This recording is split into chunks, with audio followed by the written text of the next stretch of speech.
이민재 기자부터. 네네, 저는 현재 경제금융부에 있는 이민재 기자입니다. 경제금융 맡은 지가 얼마 안 돼가지고 자세히 모르지만 적어도 보통 사람과 가장 비슷한 수준의 지식을 전하는데 최대한 노력을 좀 하도록 하겠습니다. 네, 안녕하세요. 저는 MTN증권부 이수연입니다. 제가 이 자리에 있는 이유는 MTN에서 가장 재테크를 못했기 때문인데요. 나 코 나왔다. 이 코 나오는 방송이면 미리 양해해 주시기 바랍니다. 네, 제가 저 처음 들으세요? 아니. 네, 제가 심이 나와도 재테크 꼴찌로 꼽혀서 이 자리에 있는 건데요. 이 구력을 짚고 재테크의 달인이 될 수 있도록 같이 알아보는 시간을 가졌으면 좋겠습니다. 저는 증권부 이대호 기자입니다. 저희도 스스로 공부를 하고 또 저희가 갖고 있는 얄팍한 지식이나마 여러분과 좀 공유를 하면서 많은 분들에게 조금이라도 좀 도움이 됐으면 좋겠다 싶어서 이런 걸 좀 시작을 해봤고요. 오늘 이야기할 거는 저희가 청년들이여, 젊은이들이여 재테크에 미쳐라, 이런 이야기를 주제로 이야기를 해볼 겁니다. 이민재 기자는 지금 결혼한 지 한 1년 됐잖아요. 그렇죠? 아니죠. 4개월밖에 안 됐어요. 4개월밖에 안 됐는데 더 돼 보이지? 얼굴이 더 돼서 그런 겁니다. 재테크를 하고 있어요? 그렇죠. 가장 기본적으로 통장 저축부터 시작해서 어떻게 하면 조금 더 짜잘하게, 많은 돈은 아니니까요. 결혼한 지 4개월밖에 안 됐기 때문에 일단 둘이 모은 돈이 많지가 않아서 최대한 좀 어떻게 분산을 할지가 요즘 최대 고민입니다. 이수연 기자는 돈을 좀 모아요? 보시다시피 재테크의 가장 모범적인 사례와 가장 부정적인 사례가 지금 이렇게 사실 우리가 그 기자라는 직업 자체가 굉장히 어디 나가서 뭘 아는 척하는 그렇죠. 직업인데 대표적으로, 그런데 의외로 또 돈을 잘 못 모으는 직업 중에 하나가 기자예요. 그렇죠. 그래서 우리 반성도 좀 하고 우리 스터디도 하고 그 지식을 여러분하고 좀 나눠. 자기 반성 시간을 보시면 됩니다. 재테크의 첫걸음은 뭐라고 생각해요? 일단 안 쓰는 거죠. 가장 기본적인 거는 최대한 안 쓰는 게, 어차피 지금 월급쟁이로서 돈을 상당히 내가 부풀릴 수 있는 것은 결국 기본적으로 미천 자금이 있어야 되잖아요. 그 자금은 월급에서 나올 수밖에 없는데 그 월급을 최대한 작게 쓰는 게 어떻게 보면 저희 월급쟁이 재테크의 가장 기본이 아닐까, 이렇게 좀 생각이 드네요. 네. 제가 재테크를 하지 못하는 이유 중에 하나는 종잣돈을 못 만들어서라고 생각을 하거든요. 그러니까 이게 돈이 조금 있어야 이걸 가지고 어떤 상품이든 이렇게 굴릴 때 재미가 있잖아요. 수익률이 어느 정도 나면은 돌아온 수익도 크니까요. 근데 저 같은 경우는 그 현재 행복에 굉장히 충실했기 때문에 돈을 모으지 않았고, 그래서 재테크에 실패했고, 그렇기 때문에 돈을 모으는 것이 재테크의 시작이라는 이민재 기자의 말에 동의합니다. 현재를 살아라, 이런 욜로처럼. 그럼요. 네, 현재를 살았네. 그게 맞아요. 사실 누군가 처음에 저한테 이야기를 해줬던 것도, 최고의 재테크는 월급이다. 꼬박꼬박 밀리지만 않고 매월 100만 원이 됐든 300만 원이 됐든 들어오는 게 그게 최고의 그 재테크의 시작이고, 사실 거기서부터 소비를 어떻게 할 거냐라는 거는 또 이제 다른 문제가 되는 거고, 오늘은 아까 이수영 기자가 이야기를 한 것처럼 그 종잣돈을, 월급을 가지고 어떻게 쌓아나가는지부터 이야기를 해볼게요. 근데 나는 월급이 150만 원밖에 되지 않기 때문에 돈을 모을 수가 없어, 이런 청년들 되게 많아요. 네. 혹시 그런 친구들한테 해줄 말이 있을까? 일단은 150밖에 안 될 경우에, 저는 사실 지금 대학 시절부터 지금까지 월 제가 쓰는 단위가 100이 넘지가 않거든요. 쓰는 단위가? 네. 그러니까 제가 지출하는 단위가 100을 유지를 하고 있어요, 웬만하면. 그렇기 때문에 만약 150을 벌었다면, 물론 100을 버는 분께 그거에서 뭐 하라고 하기는 제가 그걸 어떻게 할 수는 없지만, 한 150 정도 된다면, 저도 그렇게 하고 있기 때문에 한 50 정도, 아니면 1, 20만 원 정도는 그래도 모을 수 있는 여지가 좀 되지 않을까, 이런 생각을 좀 해요. 맞아요. 그러니까 담배를 좀 줄이던 술을 줄이던 한 달에 10만 원도 저축을 못할 수는 없어요. 사실, 그쵸? 아르바이트만 하더라도 10만 원씩은 누구든 모을 수 있기 때문에, 저도 최근에 깜짝 놀랐던 게, 예전에 그냥 월 10만 원씩 적립식 펀드로 넣어놨던 게 어느 날 보니까 한 200 몇십만 원? 300 몇십만 원 돼 있는 거예요. 잊고 있으면은, 물론 이제 잊어서는 안 되지만 2, 300만 원은 금방 됩니다. 그거는 정말 본인이 반드시 해야 되는 거고. 저는 100을 이제 예전에 쓸 때부터는 가계부라는 걸 써본 봤는데, 사실 그거 되게 어렵잖아요. 그거 되게 성실해야 할 수 있는 일이고. 그렇기 때문에 저는 예전에 했던 게 이제 카드 그 매출을 최대한대로 그걸 뽑아놔가지고 거기서 100만 원이 나갔는지 안 나갔는지를 계산하면서 살아왔거든요. 근데 최근에는 그럴 필요가 없어요. 왜냐하면 굉장히 좋은 앱들이 많기 때문에 네이버 가계부라든지 최근에 뱅크샐러드 이런 어플 같은 경우에는 자동으로 자산 관리를 해주고, 그리고 내가 어떤 대출이 있는지도 다 해주기 때문에 그걸 통해서 내가 딱 월 100, 월 90 이렇게 많이 정해놨다면 그 지출을 최대한 맞추는 게 일단 가장 기본이지 않을까. 그러니까 소비부터 컨트롤해라. 네. 맞아요. 요즘에 그 좋은 어플들 많이 나왔어요. 그러니까 카드 쓴 거 문자로 오는 걸 자동으로 얘가 인식을 해가지고 카드 소비 내역을 쭉 정리를 해준다라든지 그런 거 쓰면 되게 좋을 것 같아요. 네, 저도 쓰고 있는데 생각보다 식비를 굉장히 많이 쓰더라고요. 응? 뭐를? 그 가계부. 아, 식비. 네, 식비를 정말 많이 쓰더라고요. 생각보다. 이제 가신 분이라서 뭐라고 하긴 그렇지만 상당히 스튜피드하네요. 자, 그러면 이제부터 현실적인 이야기를 좀 해볼게요. 네. 특히나 금융 상품을 통한 투자 재테크 측면에서 아참 코스닥 벤처펀드 나왔잖아요. 네. 그거 좀 소개 좀 해주세요. 아, 벌써 코스닥 이게 그러니까 누구든 적립식 펀드가 이제 가장 접근하기 좋은 방법이긴 한데 물론 예금 접근 외에는 네. 자본시장 투자 측면에서 코스닥 벤처펀드는 좀 사람들한테 도움이 될까요? 이 상품은 직접적으로 소득공제 혜택이 있어요. 그래서 투자자들의 관심을 끌 수 있고 일단 코스닥 벤처펀드를 먼저 소개를 드리면 그 펀드 자산의 50%는 벤처에 투자를 해야 해요. 근데 그 50% 가운데 15%는 벤처기업 신주에 투자를 해야 돼요. 그리고 35%는 벤처기업 아니면은 이제 코스닥에 상장된 벤처기업이었는데 중소기업이 될 수가 있잖아요. 그렇게 벤처기업에서 벗어난 지가 7년 이내인 기업. 근데 그렇게 설명하면은 이거 사람들 다 끈 거야. 그러니까 더 쉽게. 본인이랑 더 투자하겠어요? 쉽게. 더 쉽게. 더 쉽게. 본인이랑 알겠어요. 투자할까요? 말까요? 다시 한번 말게요. 어쨌든 코스닥 펀드는 절반을 벤처기업에 투자를 하고 그 15%는 특히 신생 벤처에 투자를 하는 게 핵심인데요. 일단 이 상품은 소득공제 혜택이 10% 3천만 원 한도까지 있고 또 금융혜택은 이제 공모주 우선 배정 뭐 이런 금융혜택이 있고요. 근데 그냥 한다면 여러 가지로 이제 벤처에 투자하고 싶은데 벤처를 발굴하거나 뭐 벤처 정보를 얻거나 이런 건 굉장히 뭐 택도 없잖아요. 일반인으로서는. 그런데 어쨌든 15%가 여기 들어가 있으니까 간접적으로 벤처 기업에 투자할 수 있으면서 굉장히 안전하고 소득공제 혜택도 받을 수 있고 다양한 뭐 팔방미인형 펀드라고 볼 수 있죠. 근데 다만 소득공제 혜택을 받으려면 3년을 묶어놔야 하는데 이게 좀 걸림돌이 될 수 있다는 기사들이 좀 많이 나오고 있습니다. 아니 근데 그거는 기본적으로 소득공제든 그 세액공제든 그 뭐 비과세 나중에 비과세 혜택을 주는 금융상품이든 최소 가입 기간은 3년 5년 다 있어요. 그렇죠. 근데 네. 그것조차 없으면 사람들이 뭐 먹튀를 할 수도 있고 그렇죠. 이게 장기 투자를 유도하기 위한 그 목적을 달성하지 못할 가능성이 크기 때문에 그건 뭐 당연한 거고요. 네, 그래서 이 상품을 만들었을 때도 이제 그 담당 금융당국에서는 투자의 원칙은 장기, 분산, 간접이다. 그렇기 때문에 그걸 유도하는 방향으로 당국이 내놓은 상품들은 대부분 이런 방향을 유도하는 방향으로 나오거든요. 제가 생각하기에는 코스닥 벤처펀드는 정부가 어떤 스타트업들 성장, 벤처 캐피탈들의 계속해서 엑시트를 통한 자금 투자 순환 그리고 투자자들의 어떤 뭐 세제 혜택 지원 이런 여러 가지를 이제 맞춰주려는 정책적인 상품이고 해서 만약에 젊은이들이라면 그거는 이제 차순위로는 생각을 하면 좋을 것 같아요. 어차피 하려면 당연히 그 세제 혜택이 있는 걸 당연히 해야 되는 거고 이런 코스닥 벤처펀드 이전에 먼저 해야 되는 건 뭐 예금이라든지 적금을 통해서 돈을 타박타박 모으는 것도 좋지만 저는 ISA는 반드시 가입을 해야 된다고 보는데요. 올해 말까지입니다.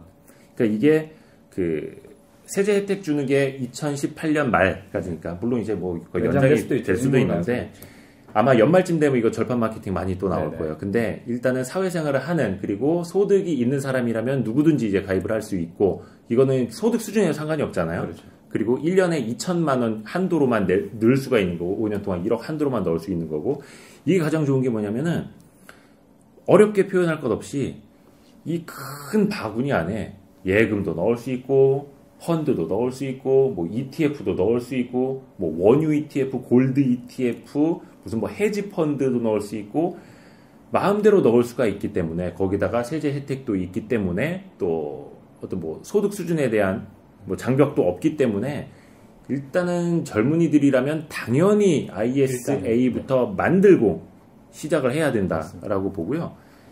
그 자기 반성 하나 해야 돼요, 여기서. 뭐냐면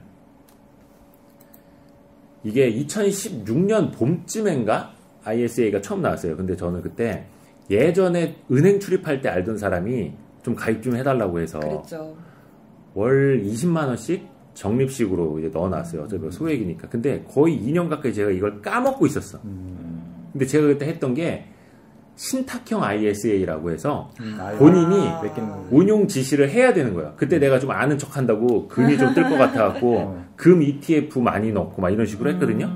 근데 금값이 그 위에 한참 떨어져서 그렇죠. 최근에 조금 올라와서 그랬는데 수익률이 한 2년 수익률이 한 3%? 2%, 3%밖에 안 되는 거야. 그 사이에 일임형 ISA 같은 경우에는 뭐 잘 나온 데도 막 10%, 20%, 30% 나온 데도 있어요. 요즘 2년 수익률이. 맞아요. 그거 보고 나서 야, 내가 진짜 똑똑한 척만 많이 했지. 허당이구나. 그래서 많은 분들이 내가 신탁형으로 직접 운용 지시를 꼼꼼히 할 수 있는 사람이다. 아니면 일임형으로 하는 게 가장 좋고요.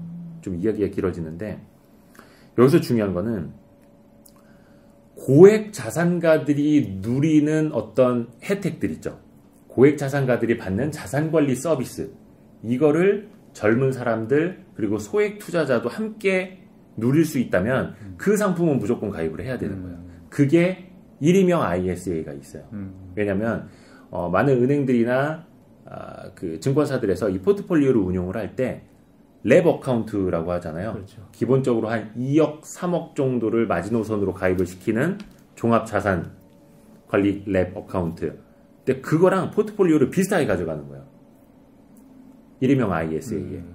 시장이 좀 위험해진다 싶으면 현금성 자산, 예금이라든지 이런 걸 좀 높이고 만약에 좀 시장의 변동성이 줄어들고 뭐 주식 시장이 좀 더 높아질 것 같다 그러면은 예를 들어 주식형 펀드 그 중에서도 어떤 뭐 해지 펀드 비중을 더 높일 수도 있고 아니면 반대로 좀 뭐 채권형을 높이고 비중 조절할 수가 있어서 이게 그 모델 포트폴리오를 보니까 랩 어카운트에다가 어드바이스를 하는 그런 비슷한 조직들이 또 이걸 하기 때문에 일임형 ISA 같은 경우에는 저는 청년들이라면 무조건 뭐 당연히 세제 혜택이 있으니까 그렇죠. 일단 10만 원씩 그냥 적금 뭐 예금 모을 거면 차라리 이걸 하는 게 낫다. 저는 생각을 해요. 맞습니다. 그리고 뭐 이건 뭐 사람마다 관점이 다르겠지만 보통 이제 재테크 과정 중에 뭐 시테크, 뭐 요테크 요즘에 상당히 많은데 근데 젊은이들 입장이고 우리 같이 처음에 이제 직장하는 입장에서는 뭐 굉장히 많은 시간을 투자해서 공부를 하면 재테크가 잘 되겠죠. 하지만 그럴 시간이 없잖아요. 그렇죠. 그런 입장에서 봤을 때는 좀 맡겨놓고 좀 까먹었는데 나중에 좀 수익이 어느 정도 보장이 되는 게 굉장히 좋다고 생각하거든요. 그런 거 봤을 때는 사실 일임형 ISA나 뭐 이런 부분은 굉장히 좀 젊은이들 입장에서는 굉장히 좋은 케이스가 아닐까. 세제 혜택이 어느 정도죠? 세제 혜택이 그 수익 난 거에 200만 원까지 연 200만 원까지는 그 이자 소득세를 내지 않아요. 이자 배당 소득세 그게 15.4%거든요. 그렇죠. 그게 뭐 한 20만 원, 30만 원 정도 된다고 일단 그렇죠. 네. 그러니까 예를 들어서 200만 원까지 풀로 됐을 때, 근데 이제 매년 200만 원씩 이자 배당 소득을 얻을 수 있는 사람들 사실은 많지는 그렇죠. 않을 거예요. 그러려면 이제 투자 금액도 커져야 되니까 사실 그것만 놓고 보면 좀 미미할 수는 있지만 이걸로 계속해서 조금 더 고급진 자산 관리를 받을 수 있다라는 거. 적금보다는 낫죠. 아이 그럼요. 뭐 물론 ISA는 이제 조금 위험 자산이 많이 들어가기는 하는데 그렇죠. 그건 또 시장 상황에 따라서 달리할 수 있고 신탁형 같은 경우에는 본인이 뭐 안전 자산 위주로 더 담아놓을 수도 있는 거기 때문에. 그렇죠. 저 같은 경우에는 P2P나 이런 것도 좀 지금은 좀 할만하다라고 생각이 들거든요. 그리고 약간 좀 처음에 경제나 사회를 좀 아는 데 있어서 조금 첫 단계가 되지 않을까 싶기도 하고 왜냐하면 P2P라는 것들을 혹시나 나중에 들어가서 거기에 상품들을 좀 보시면 뭐 부동산들이 상당히 많은 비중이 있지만 뭐 여러 가지 뭐 홈쇼핑이라든지 아니면 뭐 미술 상품이라든지 아니면 어떤 뭐 고깃집을 차리는데 뭐 필요한 자금이라든지 이런 것도 굉장히 다양하거든요. 물론 거기에 꼭 투자할 건 아니지만 그래도 좀 한번 이런 것들이 어느 정도 수익이 나는지 한번 검토해보고 다음에 혹시 좀 지났는데 애들이 회수율도 좀 괜찮다 그러면은 한번 넣어보는 것도 좀 괜찮을 것 같아요. 그게 P2P 뭐라 해야 돼? 대출이라고 해야 되나? 그렇죠. 개인 대 개인, 피어 투 피어이 P2P인데 이제 P2P 대출이라고 보는 게 맞습니다. 근데 이제 저는 그걸 한 번도 안 해봤거든요. 네네. 그러니까 그냥 툭툭 까놓고 말하면은 떼일 것 같은 거야. 뭘 믿고 누구를 믿고. 사실 지금 P2P 그 협회 뭐 몇 개가 있지만 그 중에 한 가입돼 있는 그 업체들의 가장 큰 지금 고민이 그거거든요. 한 번이라도 누가 부실이 나거나 회수를 못하면 그치 아예 업계가 망한다라는 지금 위기의식이 되게 많아요. 평판이 그냥 왜냐면 한 명만 잘못해도 그냥 P2P에 대한 그 신뢰가 무너지니까 그래서 오히려 되게 관리를 잘 하고 있어. 왜냐면 지금 아무도 망하지 않은데도 저한테 P2P의 이미지는 왠지 떼어먹힐 것 같은 선배도 그렇게 생각하고 그러는 거죠. 그게 왜냐면은 지금 그게 생긴 지 얼마 안 됐잖아요. 그렇죠. 한 이제 1년 반, 한 2년 됐네요. 네. 이게 한 몇 년 정도 이제 누적이 돼가지고 그 동안에 부실률이 얼마고, 그렇죠? 그 부실 채권이 얼마나 생겼고, 부실 채권이라는 표현을 해도 되나? 아무튼. 그래서 이 사람들이 얼마나 떼었는지를 레퍼런스로 보여줘야 그 다음에 좀 안심하고 아니면 리스크 관리를 하면서 할 텐데 아직까지 그런 레코드가 없으니까 조금 불안하긴 한 거예요. 그렇죠. 그리고 많이 투자하고 싶어도 투자를 못 합니다. 월 1,000만 원까지고 그다음 부동산 좀 빼고 나면 2,000만 원까지이기 때문에 한번 공부하는 셈 치고 몇백만 원, 한 몇백만 원, 10만 원 정도 넣어봐도 괜찮긴 해요. 한번 수익률이 돌아가 어느 보시면. 정도죠? 지금 일단 각각 홈페이지를 보면 보통 한 15%, 10%긴 한데 연. 예. 그런데 그 대출 기한에 따라 어떤 건 6개월 코스도 있고 어떤 건 1년 코스도 있기 때문에 그건 좀 다를 수가 있어요. 보통 한 6개월에서 1년 정도긴 하더라고요, 보니까. 지금 해봤어요? 네, 지금 하고 있습니다, 저는. 본인이 어디에다 돈을 빌려줬는지도 아는 거죠? 네, 지금 알고 있습니다. 뭐 어디 뭐 근데 고깃집? 워낙 짜잘하게 쪼개가지고 저는 지금 사실 200만 원 안 떼이려고. 200만 원, 예, 맞습니다. 안 정확한 지금 안 떼이. 저도 사실 불안하죠. 왜냐하면 뭐 200만 원 정도 넣었긴 했는데 사실 불안하잖아요. 그러니까 저는 10만 원 단위를 쪼개놨거든요. 굉장히 소심한 P2P를 지금 하고 있기 때문에 20곳에. 네네. 그래서 문자가 수시로 옵니다. 뭐 600원씩 상환되고 700원씩 상환되고. 하지만 뭐 그런 요즘 같이 이제 금리가 굉장히 낮은 상태이기 때문에 그런 받는 것도 나름 좀 쏠쏠한 재미가 있어요. 초년생이 되면은 보험도 들라고 하잖아요. 그러니까 실손보험은 꼭 들라고 하고 안보험도 꼭 들라고 하고 그리고 주식을 해야 된다는 사람들도 있어요. 왜냐면은 이제 좀 더 자본이 적을수록 좀 더 공격적으로 투자를 해야 되기 때문에 수익이 높은 주식을 해야 된다는 사람도 있고 아니다. 그러지 말고 그냥 적금을 해라. 그냥 꼬박꼬박 돈을 모아라. 그런 습관을 들이는 게 먼저 중요하다고 적금도 하라고 하는데 이거의 배분이라든지 뭐부터 하셨어요? 왕도는 없죠. 그렇죠. 왕도는 없고 그거는 이제 본인의 성향에 따라서 그러니까 일반적으로 젊을수록 공격적, 나이가 먹을수록 안정적. 그리고 그쵸. 또 주식 투자하는 분들 사이에서도 안정적인 투자를 하시는 분들도 있고 굉장히 하이 리스크 투자를 하시는 분들도 있어요. 그러니까 본인 성향에 따라 가는 거고 하나 뭐 시간적인 그걸 보면은 처음에는 당연히 종잣돈을 만들어야 되니까 조금씩 타박타박 모으는 게 맞고 그 다음에 일정 수준의 종잣돈이 생겼다라면은 본인 성향대로 공격 투자를 할 수도 있는 건데 그래서 예를 들어서 뭐 ISA 같은 걸로 뭐 한 5년 동안 종잣돈을 만들 수도 있는 거고 다른 뭐 적금 뭐 한 3년짜리 2년짜리 부을 수도 있는 거고 해서 그거 만약에 예를 들어 한 500만 원을 모았다 주식 투자를 직접 할 수도 있는 거고 주식 투자 이야기 시작할까요? 본격적으로? 네, 하시죠. 그럴까요? 저는 주식 투자는 이 자본시장의 꽃이자 정말 멋진 일이라고 생각을 해요. 왜냐면 뭐 요즘에 뭐 비트코인이라든지 뭐 이런 것도 많이 유행을 하지만 일단 실체가 있고 실물이 있어요. 기업이라는 거죠. 그러니까 주식을 사고 팔고 주식에 투자하는 게 절대 아니에요. 기업에 투자를 하는 거죠. 그리고 그 기업을 운영하는 사람들이 있고 그 안에서 또 열심히 땀 흘리며 뭔가를 생산해내는 그것이 무형이든 유형이든 그런 또 사람들이 있어요. 그러니까 사실상 그냥 기업과 인류에 투자를 하는 일인데 쉽게 말하면 또 스탁 피킹이 되는 거잖아요. 어떤 기업의 주가가 더 많이 갈 것이다. 시장 평균보다 더 잘 갈 것이다. 아니면 그냥 뭐 지수형 ETF나 아니면 뭐 펀드 매니저들을 운용해주는 펀드 가입을 하면 되니까. 근데 이걸 직접 투자를 하는 이유는 본인이 조금 더 높은 수익률을 거두고 본인이 그 투자를 통해서 뭔가 보람 혹은 뭐 재미? 흥미를 느끼기 위한 거니까 저는 그거는 직접 투자는 그래서 굉장히 좋은데 직접 투자 해봤죠? 그럼요. 저는 전면 반대합니다. 뭐를? 직접 투자에 아, 대해서. 진짜? 네. 굉장히 선배와 다른 입장이에요. 저는 증권부에 온 지 한 1년 정도 됐는데요. 그 전까지는 아예 계좌가 없었어요. 아예 이제 계좌만 만들어 놓고 안 하다가 이제 지난 1년간 주식 투자를 해본 결과 개인이 주식 투자를 하는 거는 재테크로 분류되기도 어렵고 그리고 재테크를 생각한다면 주식을 하는 거는 아니라는 결론을 현재로서는 가지고 있습니다. 일단 그 이유로는 주식은 말씀하신 대로 좋은 기업을 찾아서 투자하고 재밌어요. 저 같은 경우도 한 종목으로 지금 거의 2배, 2.5배 정도 됐는데 굉장히 수익 많이 났거든요.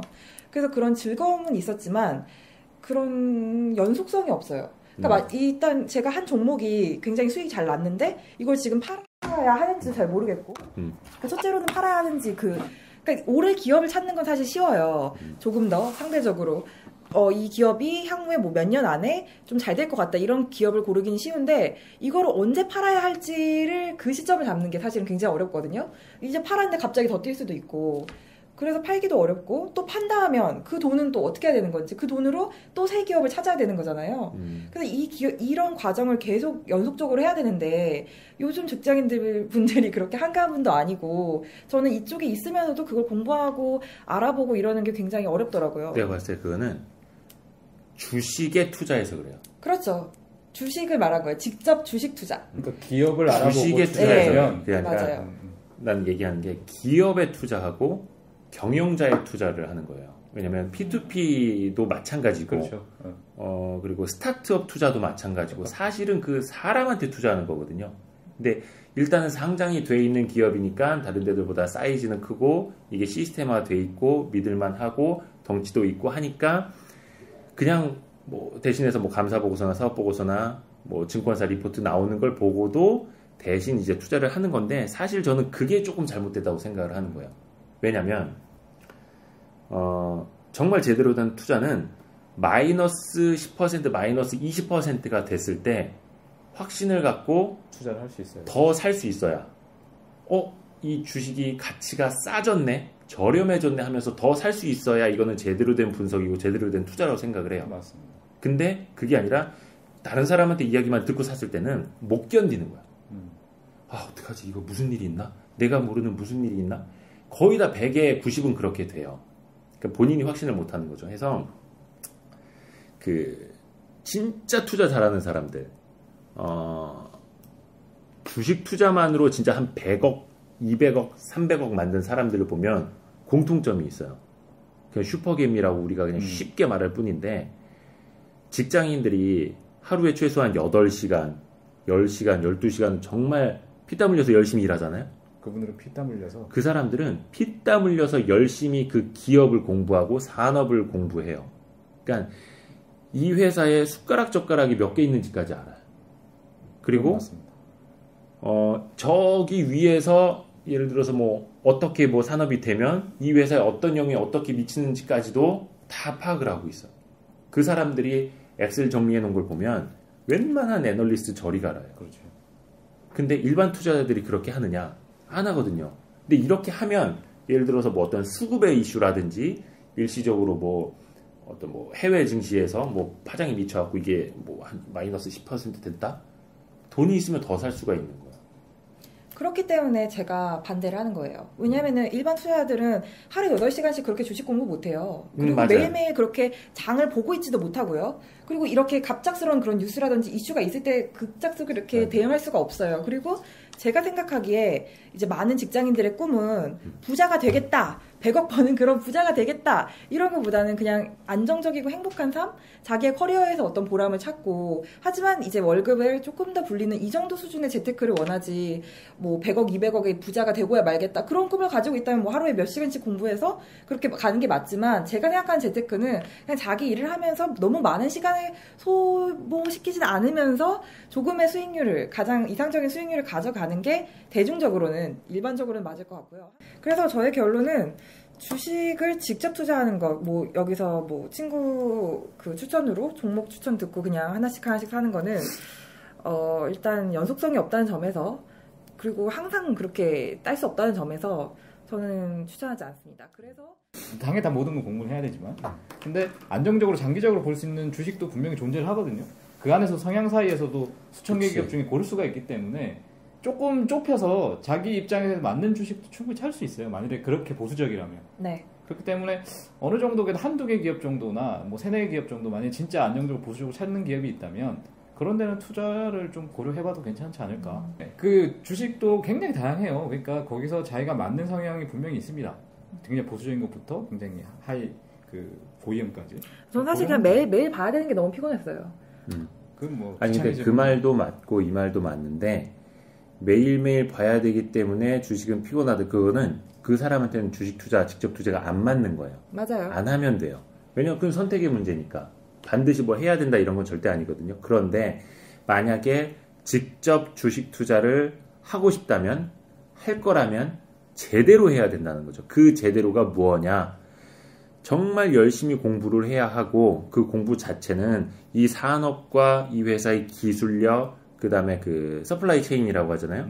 어디에서 물건을 공급하고 원료를 사와서 어떻게 만들어서 누구에게 팔기 때문에 어디에 어떤 문제가 생기면 어떤 뭐 실적 흐름에 영향을 미치게 되는지도 알아야 되는 거고, 그러니까 그런 기본적인 흐름을 모르는 상태에서 투자한다면 그건 뭐 사실 투기라고 할 수밖에 없는 거고. 하여튼 공부밖에 없습니다. 그렇죠. 그리고 중요한 건 뭐냐면 정말 치열하게 그렇게 공부를 해도 깨지는 게 주식 투자예요. 왜냐면 그래서 싫어요. 주식 직접 투자는 아주 고위험 투자예요. 고위험. 그러니까 이런 고위험 투자를 싫다. 내가 백년 며칠 뭐 이 회사에 대해서 정말 열심히 공부를 했는데도 나는 실패했다. 그럴 수 있는 게 주식 직접 투자거든요. 그거는 당연히 감안을 해야 되는 거예요. 하려면.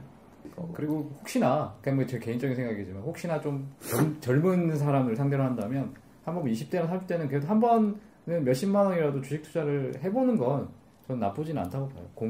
그 정도 돈은 공부하는 셈 치고 한번 해보시는 것도 추천드립니다.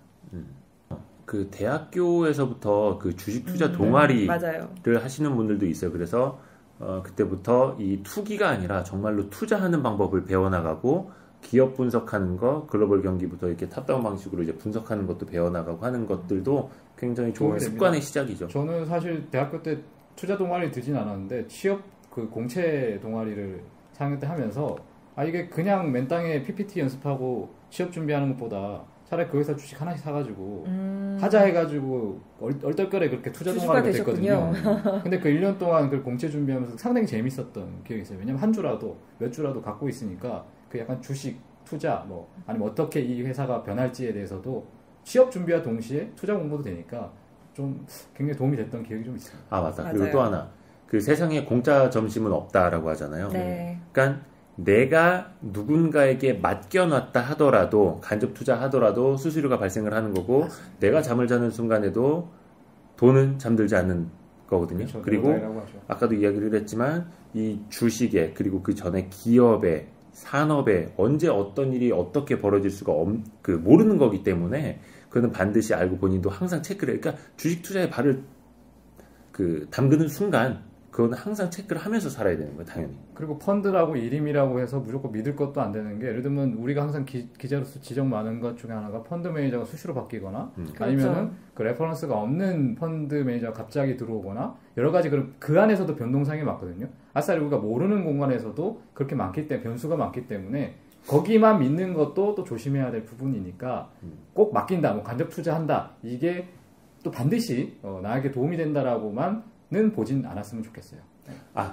오늘 우리 이야기가 좀 너무 백화점식으로 흘러가는 것 같긴 한데 진짜 중요한 백화점 하나 알려드릴게요. 왜냐면 비용을 아끼는 게 어떻게 보면 투자의 첫걸음이잖아요. 젊은 사람들은 당장 어플리케이션으로 펀드 슈퍼마켓 깔아야 돼요. 그러니까 펀드 수익률 1% 올리는 건 정말 힘든데 펀드 그 수수료나 보수 한 0.5% 1% 아끼는 건 쉬워요. 백화점에 가서 화장품 사면은 왜 샘플도 되게 많이 끼워주고 설명도 많이 해주고 뭐 테스트도 해주고 왜 이 화장품 써야 되는지 많이 설명을 해주잖아요. 그런데 똑같은 화장품을 인터넷에서 사면 훨씬 싸잖아요. 그런 개념이에요. 그래서 펀드도 그렇게 백화점 가서 하는 게 아니라 뭐 이렇게 인터넷으로 하는 인터넷 직구 같은 그런 느낌의 펀드 슈퍼마켓이죠. 그 펀드 슈퍼마켓이라는 걸 누가 만들었냐면 자산운용사들하고 증권 유관기관들이 돈을 모아서 만든 거예요. 그러니까 어떻게 보면 직판 채널이죠. 그러니까 믿을 수 있는 거고, 하여튼간 비용을 조금이라도 아낄 수 있고, 요즘엔 이 스마트폰 어플 안에서 수익률이든 그 안에 들어있는 뭐라 해야 되나, 그 투자 자산이라든 그동안의 성과라든지 이걸 다 비교해서 볼 수 있기 때문에 가장 좋은 그 간접 투자를 상품을 고를 수 있는 채널이고요. 맞아요. 참고로 아까 우리가 많이 강조했던 ISA 같은 경우는 아직 펀드 슈퍼마켓에서는 팔지를 못해요. 그래서 그거는 증권사나 은행 창구를 가거나 아니면 그 증권사나 은행 홈페이지에서 직접 가입할 수 있다는 것도 좀 알아두시면 좋을 것 같아요. 네. 마지막으로 우리 한마디씩만 하고 이제 좀 끝을 냅시다. 네. 다음에 혹시 기회가 된다면 뭐 잘 모르는 부동산이라도 좀 같이 얘기를 나눠봤으면 좋겠다라는 생각이 드네요. 사실 왜냐하면 저 입장에서 내 집 하나 마련 못하는 거, 그리고 신혼부부라면 내 집 마련하는 거, 이런 것 때문에 되게 스트레스 받고 힘들기 때문에 그런 거에 대한 고민도 한번 나눠보는 시간이 있었으면 좋겠다, 이런 생각이 드네요. 저는 사실 이런 종류의 동영상을 찾아보지 않는 대표적인 사람인데요. 너무 게으르고 바쁘고 재테크에 사실 그렇게 큰 관심이 있는 것도 아니어서 그런 건데, 제가 지향하는 거는 저처럼 게으르고 똑똑하지도 않고 뭐 재테크에 큰 관심도 없는데 어쩌다가 한번 봤는데 굉장히 큰 도움이 됐다, 이런 식의 컨텐츠를 만들어 보고 싶습니다. 왜 돈을 쫓지 말고 돈이 나를 따라오게 만들라고 하는 말이 있잖아요. 근데 그거는 본인이 어떤 직업으로 어떤 일을 할 때 이야기라고 생각을 해요. 자본시장에서는 돈을 따라가야 하는 거고, 거기 뭐라 해야 되나, 돈의 냄새를 맡고 돈을 쫓아야 돼요. 어쨌든 팔로잉을 해야 되는 거죠. 그럼요. 네. 지쳐지면 안 됩니다. 치열하게 그래서 탐구를 해야 되는 거고, 가장 중요한 건 관심이에요. 관심. 예전에 어떤 형이 저한테 이야기를 해준 게, 본인은 가방끈도 짧고 집도 못 살고 가진 것도 없어요. 근데 내가 다른 사람들과 공평하게 대등하게 경쟁할 수 있는 곳이 바로 이 주식시장, 자본시장이더라. 내가 열심히 그 기업 탐방을 다니고 주식을 분석을 하고 확신을 갖고 투자를 한다면 나보다 훨씬 더 똑똑한 사람들도 이길 수 있더라. 근데 그분의 지금 자산이 얼추 한 100억은 돼 있을 거예요. 주식으로 부동산도 많이 했고. 근데 그런 사람들을 주변에서 보니까 가장 중요한 거는 관심, 노력. 이거 너무 식상하다. 뭐 가다가 밑에 뭐 좀 욕을 하셔도 괜찮아요. 아니 근데 그래서 옛날 그 대학교 투자 동아리부터 시작을 해서 지금 뭐 투자자문사 대표, 자산운용사 대표, 헤지펀드 대표 된 사람들 보면은 그런 관심을 가지고 정말 치열하게 파고들었던 사람들이에요.